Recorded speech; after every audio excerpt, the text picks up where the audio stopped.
Welcome to the Green Building Show, where we investigate green design and building trends throughout Australia.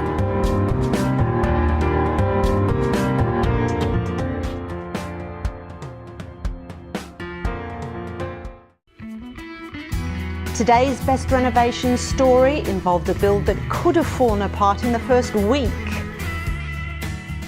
It didn't though, due to the unusual foresight of its owner. Mind you, it could be said Lynette Arnold did start off with an advantage. She's an interior designer who's been exposed to lots of new builds and renovations, and she knew a thing or two about creating a beautiful home. Lynette, you lived on the block for years before you actually decided to build. Why was that? Why did you decide to turn everything upside down? Well, we looked for a couple of years actually to try and find a house that we were happy with, but there were things here that we just couldn't find in other places. We've got a really wide block with a north to rear aspect, so you just don't get 26 metres of northern sunlight we found in any other house. We just couldn't find it. So it's level, it was all usable. We just kept on coming back to the fact that this was the spot that we wanted to stay. But you couldn't redesign the house that you lived in? We tried that, but every time we tried to pull together all the things we were looking for, we just kept making major compromises, mainly because of the space, just the square footage. We couldn't achieve what we wanted to achieve with the limitations. So we just blue skied it one day and started to think about what would we design if we had a blank canvas. And we didn't really look back from there. So tell me, what did you come up with? Describe this beautiful house to me. I guess we started to challenge a few things that we were seeing in a lot of other houses, and we changed a little bit of the planning. We separated all the bedrooms out so that everyone could have privacy and that the rooms could actually have a bit of a flexible role over years. We plan to be here for a really long time, so the kids will get older, they'll have differing needs over time. We did things like pull our ensuite away from our master bedroom so that it could actually function as a multi-purpose bathroom rather than just our bathroom, and also think about things where if someone used the bathroom, they didn't disturb the other person at night. A lot of people think that's quite strange, but for us that was just the way we wanted it to be, and it's our house. When you do this, you don't tend to do it very many times in your life, so it's really important to, I think, identify what works for the way you want to live. Well, one thing I noticed looking around here is the amount of windows and the amount of louver windows. Yes, we have a bit of an anti-air conditioning thing going on in this house. We try not to use it. We've put it in because we think that everybody tends to want it, and if we do want to resell, that will be important. But for us, it's more important about feeling the natural flow of air and just using what's already out there to help keep your house warm and cool when you need it. We find that when we come in from being out on a hot day, all we have to do is just start opening up the windows and we feel this beautiful whoosh of air, and all the hot air just goes straight out the top, and we feel this beautiful breeze, and it just continues. As long as there's any movement in the air at all, it just keeps on flowing through the house.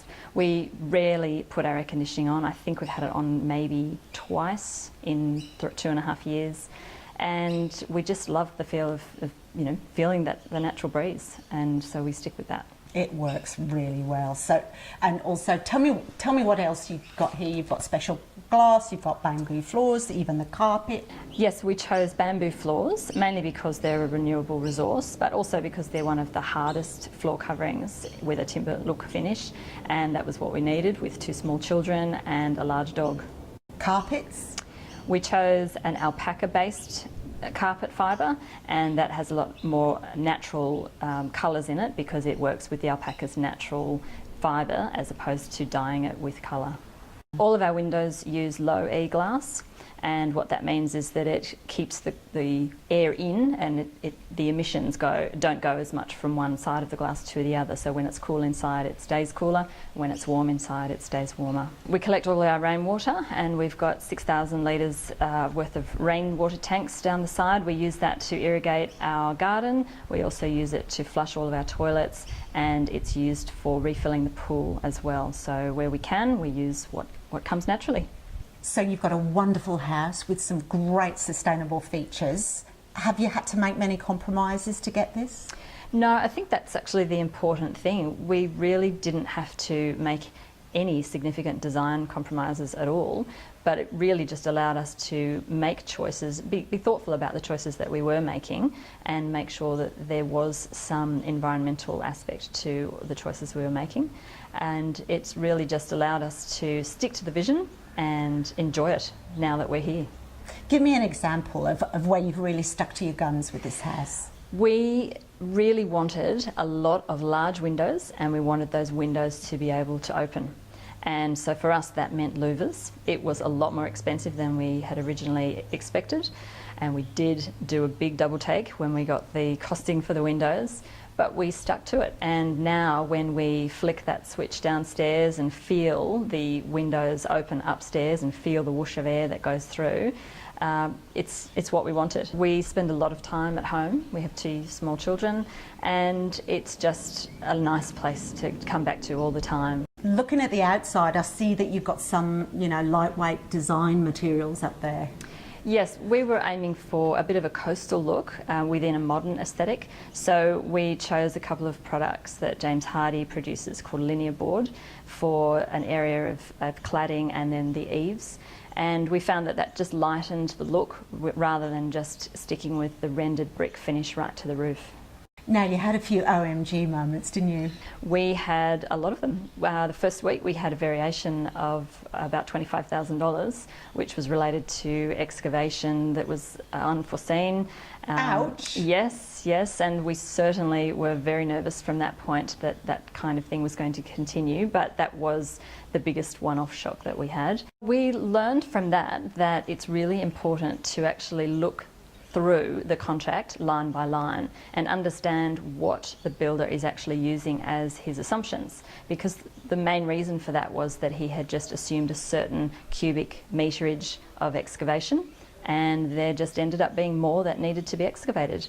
And because we didn't know the types of questions to ask, we didn't know that was going to be a possibility. So we learnt a lot in the process, as you can imagine.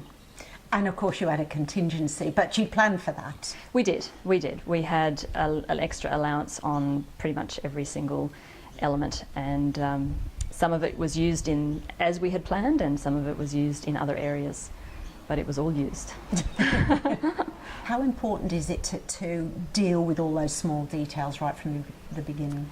I think it's really important. We found that there were a lot of things that weren't fully resolved in our initial drawings, and it wasn't until building began that we realised that. And so if we ever did this process again, we would definitely go through a more detailed resolution process for all kinds of things, and one of those areas is all the utilities and services, things like air conditioning and electrical services and irrigation and all of the things that actually are not the areas that you think are that interesting, but they really do add to your enjoyment of the building and how you live.